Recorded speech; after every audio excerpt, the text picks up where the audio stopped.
Today we learn new chapter rotational dynamics. What do you mean by rotational dynamics?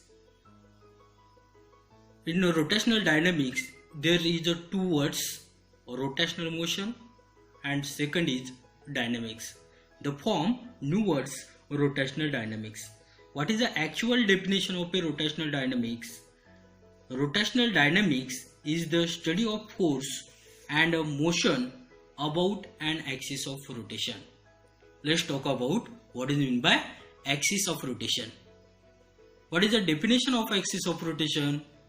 Definition: the center of all circle lie along a straight line called as axis of rotation. Another definition of axis of rotation: the imaginary line passing through the body about which the different particle of the body will revolve in a different circle is called as a axis of rotation. Suppose आपण ही rigid body consider केली. या rigid बॉडीमध्ये एक line जी आहे straight line त्याला आपण consider करतोय imaginary line. ही imaginary line जी आहे या इमॅजिनरी लाईनला आपण कन्सिडर करणार आहे ॲक्सिस ऑफ रोटेशन. आता होतंय काय की या रिजिड बॉडीचे सर्व पार्टिकल जे आहेत हे काय होणार आहे, एका सर्कलमध्ये या स्ट्रेट लाईनच्या भोवती काय होणार आहे, रिव्हॉल्व होणार आहे.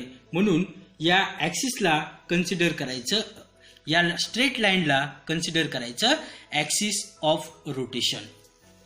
In 11th standard, last year we discussed some example.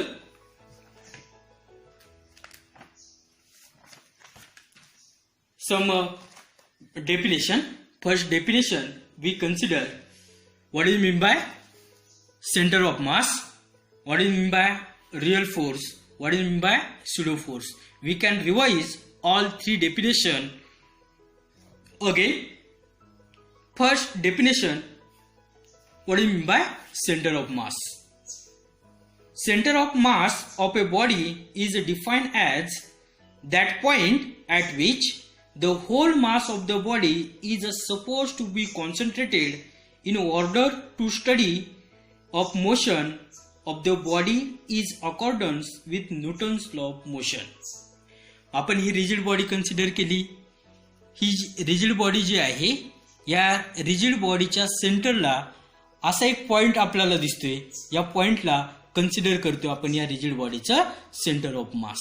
आता ही जी रिजिड बॉडी जी आहे या रिजिड बॉडीचं होल मास या एका पॉइंटला काय झालेलं आहे, कॉन्सन्ट्रेट झालेलं आहे, एकवटलेलं आहे. म्हणून या पॉइंटला कन्सिडर करायचं या रिजिड बॉडीचं centre of mass. For example आपण डिस्क कन्सिडर केली. त्या डिस्क जी आहे त्या डिस्कचं सेंटर ऑफ मास कुठं असणार आहे, तिच्या सेंटरला. दुसरं एक्झाम्पल आपण कन्सिडर केलं रिंगचं जे सेंटर ऑफ मास जे आहे हे कुठं असणार आहे, त्या रिंगच्या सेंटरला. अशा पद्धतीनं आपण सेंटर ऑफ मास हा पॉइंट जो आहे 11th स्टँडर्ड मध्ये डिस्कस केलेला होता. Next definition, what is mean by real force. Definition of A real force: a force which is produced due to interaction between the object is called as a real force. Real force म्हणजे काय की दोन object आपण consider केले. या दोन object मध्ये जर इंटरॅक्शन जर होत जर असेल त्यामध्ये जो काही फोर्स आहे त्या फोर्सला कन्सिडर करायचं रिअल फोर्स. नेक्स्ट डेफिनेशन आपल्याला कन्सिडर करायची सिडो force. What is mean by सिडो force? Definition: a force which does not have a real origin is called as a pseudo force. म्हणजे दोन आपण ऑब्जेक्ट कन्सिडर केले की असा फोर्स की त्याचं ओरिजिन जे आहे हे रिअल नसेल त्या फोर्सला कन्सिडर करणारे आपण pseudo force.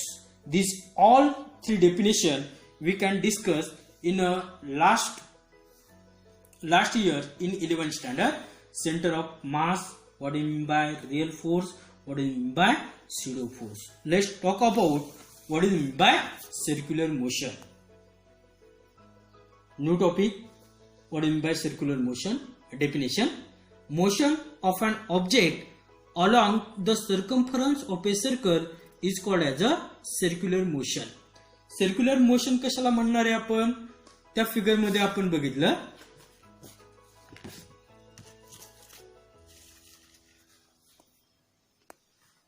या फिगर मध्ये आपण बघितलं ओ हा पॉइंट जो आहे हा सेंटर आहे या सर्कलचा. P be the any point on the circumference of a circle. This P revolve in a circle in anti-clockwise direction. That time this P performing circular motion. Some example of a circular motion. First example, motion of the earth around the sun. Second best example, motion of the planets around the sun. Third example, motion of the tip of the blade of fan. And fourth example, motion of the swing of merry-go-round. These all example is the circular motion. Next point we can discuss what is the characteristic of a circular motion. There is a two characteristic of a circular motion. First characteristic is it is an accelerated motion, and second characteristic it is a periodic motion. First we can discuss why circular motion is an accelerated motion. Why circular motion is an accelerated motion? As the direction of velocity changes at every instant, it is an accelerated motion. Let's talk about circular motion. In a circular motion, magnitude of linear velocity or linear speed remain constant, but the direction of linear velocity goes on changing. That is, linear velocity changes. The change in linear velocity is possible only if the motion is accelerated. Hence, circular motion is an accelerated motion. या figure मध्ये आपण बघितलं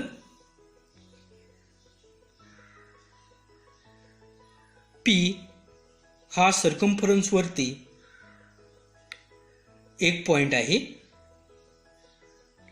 या circular motion मध्ये पार्टिकलची linear व्हेलॉसिटीचं magnitude जे आहे हे magnitude हे प्रत्येक पॉइंटला काय असणार आहे?